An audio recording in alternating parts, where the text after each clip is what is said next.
그런데 오늘날 교회의 성경 암송이 필수입니까? 아니면 옵션입니까? 지금 필수라고 생각하시는 분 손들어 주세요. 네, 지금 잘 안 보여요. 지금 네 분밖에 안 보이는데 어쨌든 제가 보신 분 중에서 손든 분이 한 분도 안 계셔요. 지금까지 교회가 저는 비극이라고 생각하는 거예요. 성경 암송을 옵션으로 생각해 왔다라는 거예요. 근데 초대교회에서부터 구약부터 초대교회, 자 그리고 12세기까지 교회는 성경 암송이 의무였어요. 그리고 신앙생활의 베이직이었어요. 그거 안 하면 신앙생활 안 하는 거였어요.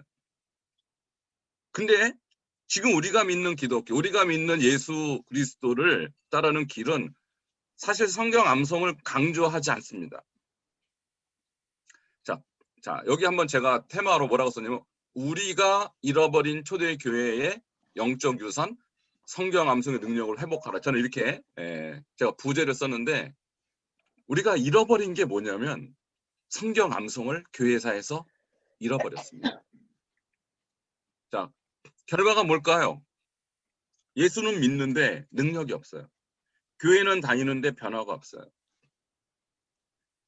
하나님은 믿는데 하나님의 임재가 없어요. 자, 그러한 기독교가 계속해서 수세기 동안 이어져 왔고, 그러나 하나님 우리를 사랑하시고 성령도 살아 계시기 때문에 계속해서 역사를 해오셨습니다. 자, 그런데 여러분 생각해 보세요. 종교개혁 이후로 교회는 계속해서 성령의 역사가 일어나고요.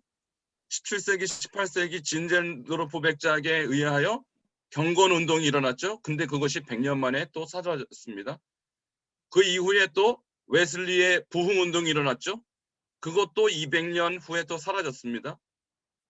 그리고 19세기, 20세기에서 또 이 영국의 부흥운동, 또 웨일즈 부흥운동인지 1907 평양 대부흥운동, 또 미국에도 각종 부흥운동이 있었죠. 이런 부흥운동이 다 일어났습니다. 그러나 그것이 거의 한 세기를 지나지 못해 다 사라졌습니다. 왜 교회에서는 부흥이 한번 일어났다가 멈추고 다시 추락하고 새로운 부흥이 일어났다가 멈추고 추락하는 반복적인 역사를 교회에서는 패턴을 가지고 있을까요? 그것은 뭐냐면 은혜와 이 하나님의 임재는 성령께서 선물로 주시는 거지만 그것을 유지하는 방법을 몰랐다는 것입니다. 그것이 바로 하나님과 동행하는 최고의 방법, 이 성경 암송. 저는 이제 암송이라는 단어를 사실 좋아하지 않아요. 적절한 단어는 아니에요. 근데 표현할 방법이 없어서 암송이라고 하지만 사실은 말씀을 주야로 묵상해서 말씀과 하나 되는 연합된 삶을 살지 못했기 때문입니다. 은혜도 받았습니다. 성령의 기름 부으심도 체험합니다. 그러나 유지하는 방법으로서 말씀을 우리 안에 저장시키는 이 길. 자, 그럼 첫 번째 성경 암송이 왜 중요한가 하는 것에 제가 첫 번째 번호를 매긴 것인 성경 암송은 하나님의 명령이기 때문에 중요합니다. 그리고 명령이기 때문에 실천해야 합니다. 자, 성경 암송은 하나님의 명령이라면 의무일까요? 선택일까요? 자, 명령은 선택이 아닙니다. 그것은 의무입니다. 필수입니다. 자, 우리 다 같이 이것이 하나님의 명령이라고 성경에 나와 있는 구절을 여러분에게 제가 보여드립니다. 신명기 6장 5절에서 6절입니다. 우리 다 같이 한번 읽도록 하겠습니다. 여러분 소리 내서요. 시작. 너는 마음을 다하고 뜻을 다하고 힘을 다하여 내 하나님 여호와를 사랑하라. 오늘 내가 내게 명하는 이 말씀을 너는 마음에 새기고. 자, 이미 암송했던 구절이시죠? 자, 여기 명령이 어떻게 나오면 두 가지가 있어요. 사랑하라라는 명령이 있고요. 새기라라는 명령이 있어요. 자, 하나님을 사랑하는 방법, 마음을 다하고 뜻을 다하고 힘을 다해 사랑하는데 추상적이죠. 어떻게 마음을 다하고 뜻을 다하고 힘을 다합니까? 라고 했을 때 하나님께서 자, 5절은 추상적인 하나님 사랑법이라면 6절은 구체적인 하나님 사랑법이에요. 오늘 내가 내게 명하는 이 말씀을 마음에 새기는 것이 하나님 사랑하라는 거라는 거예요. 자, 여러분 하나님 사랑하시죠? 네. 하나님 사랑해요. 근데 하나님의 방식대로 사랑합니까? 아니면 여러분 방식대로 사랑합니까? 자, 성경대로 사랑하는 것은 뭐냐면 하나님의 말씀. 하나님은 요한복음 1장 1절 말씀은 곧 하나님이세요. 주님은 육신이 없으세요.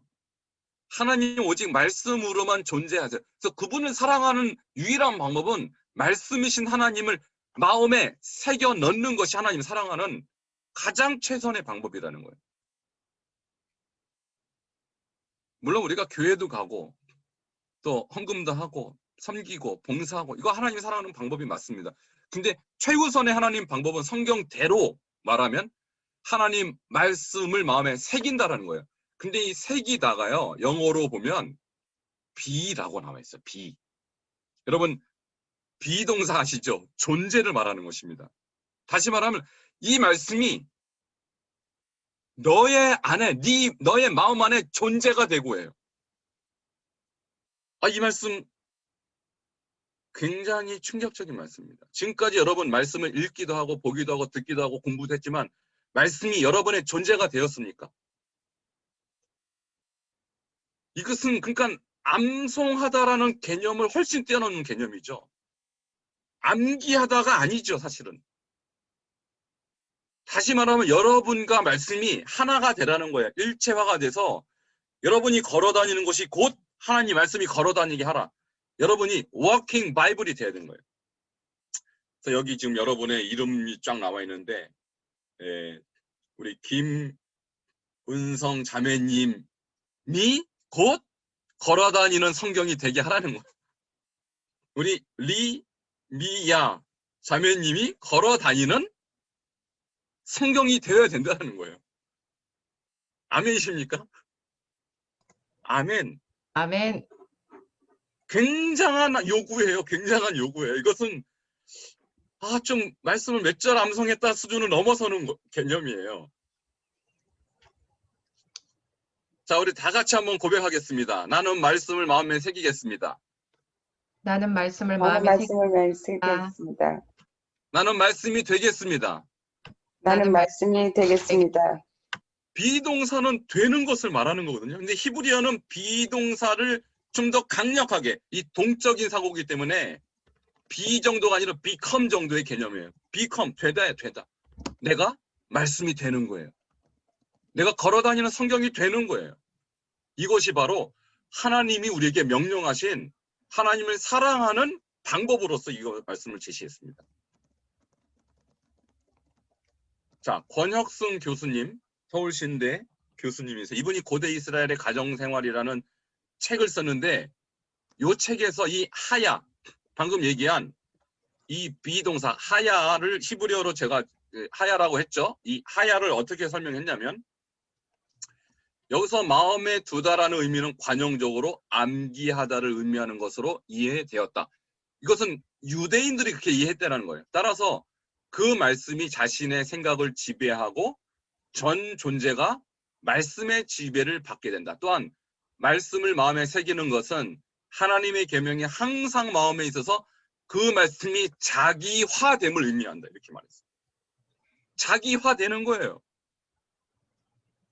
그래서 저는 우리가 말씀이 된다라는 이 개념을 이 하야라는 동사를 통해서 배우고 나서 저는 점점 제가 말씀이 되고 있다라는 신비한 체험을 하게 되는 것입니다.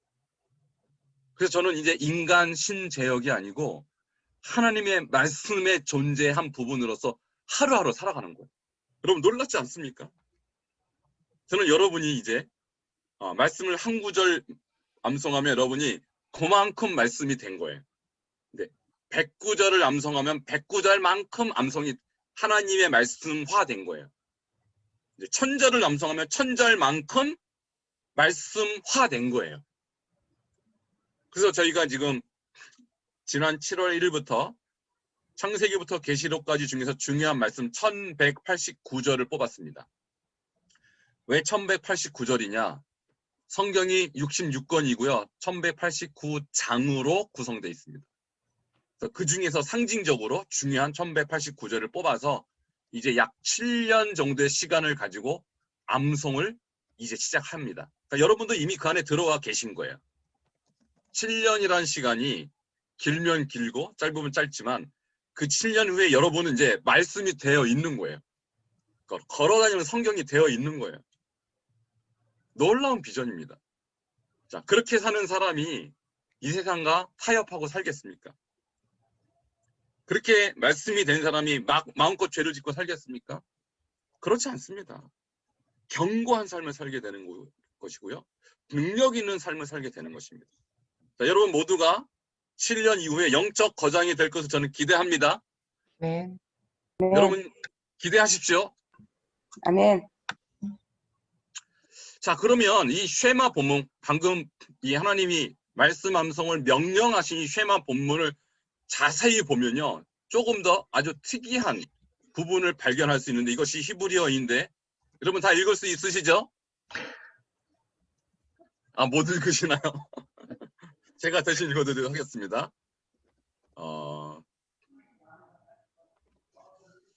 네, 요거 조금 잘못됐는데 요거가 네. 어쨌든 제가 읽어드릴게요. 자, 쉐마 이스라엘 아도나이 엘로헤이누 에하드라고 읽었어요. 자, 6장 4절이에요. 이스라엘아 들으라. 자, 여기서 쉐마인데 들으라. 이거 이스라엘입니다. 이스라엘. 자, 이것은 원래 여호와라는 단어인데 유대인은 여호와라고 읽지 않습니다. 여호와 이름을 망령되이 읽지 말라는 이 3계명 때문에 이것을 아도나이, 주님으로 읽습니다. 그래서 저도 아도나이라고 읽었어요. 아도나이 엘로헤이누, 엘로힘이 하나님이시죠. 근데 이제 엘로헤이누는 우리의 하나님은 그런 뜻이에요. 에하드, 하나이시다 그런 뜻이거든요. 자, 그런데 이 마소라 이 원문에 보면 글자 크기가 여기가 좀 굉장히 크죠. 요것만. 요것도 크고 요 두 글자만 실제로 이렇게 크게 나와 있어요. 자, 왜 나왔냐면 요 두 글자가 요것은 아인이고 요거는 달렛인데 요 두 글자가 에드 합하면 에드라는 단어로 증인이라는 뜻입니다. 증인. 그러니까 이 쉐마 본문에 증인이란 단어가 어떻게 보면 숨어 있어요. 숨은 그림 찾기처럼.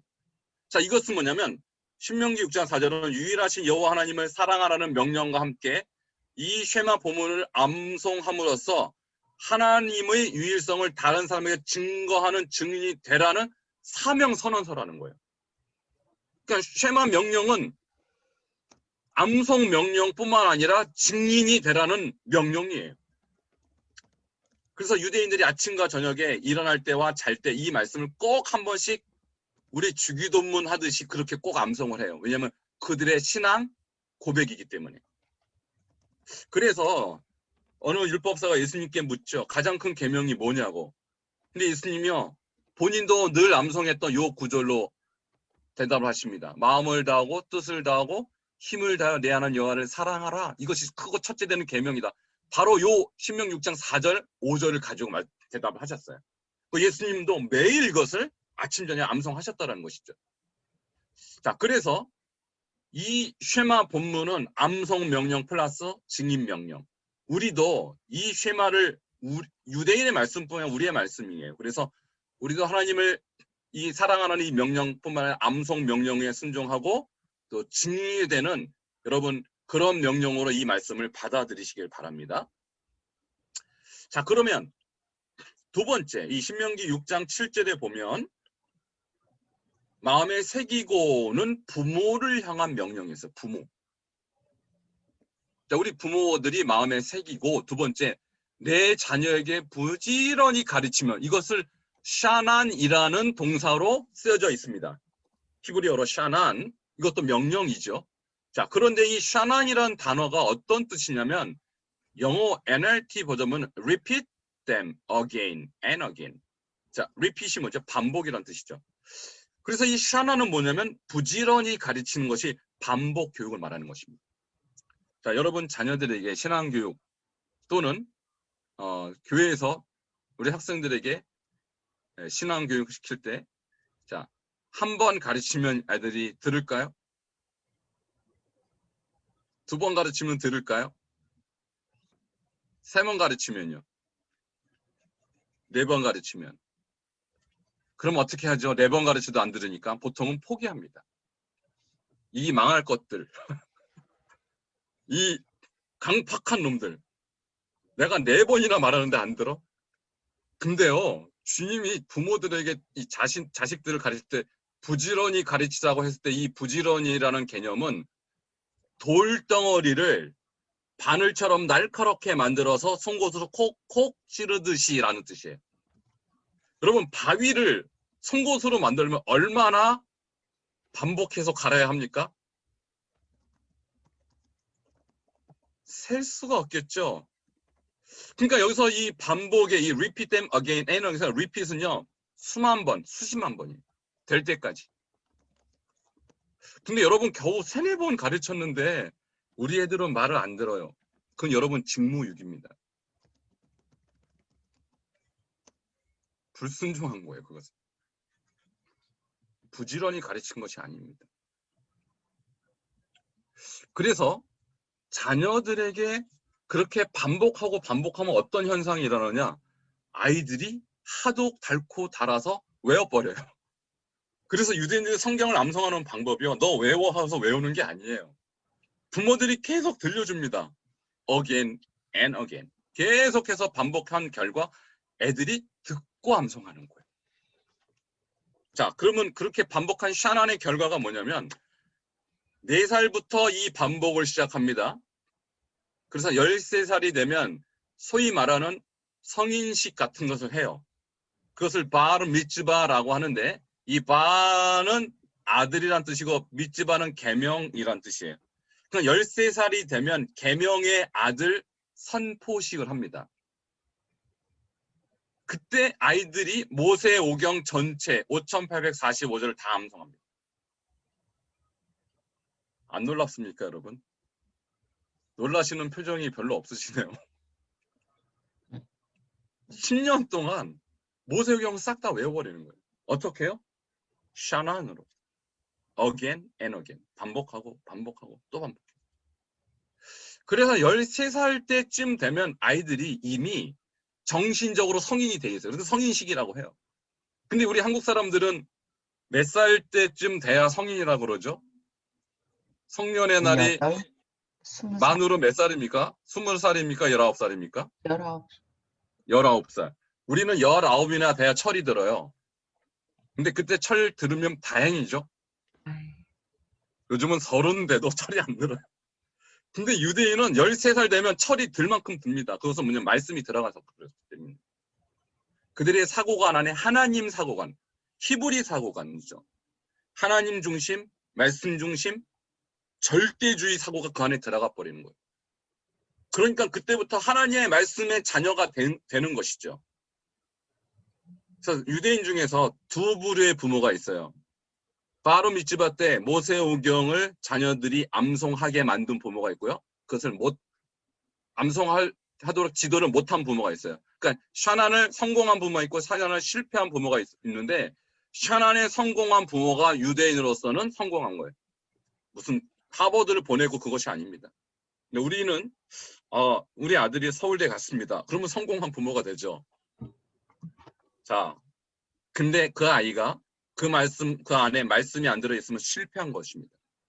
우리 아이가 하버드를 갔습니다. 보통은 성공했다고 말해요, 그 부모를.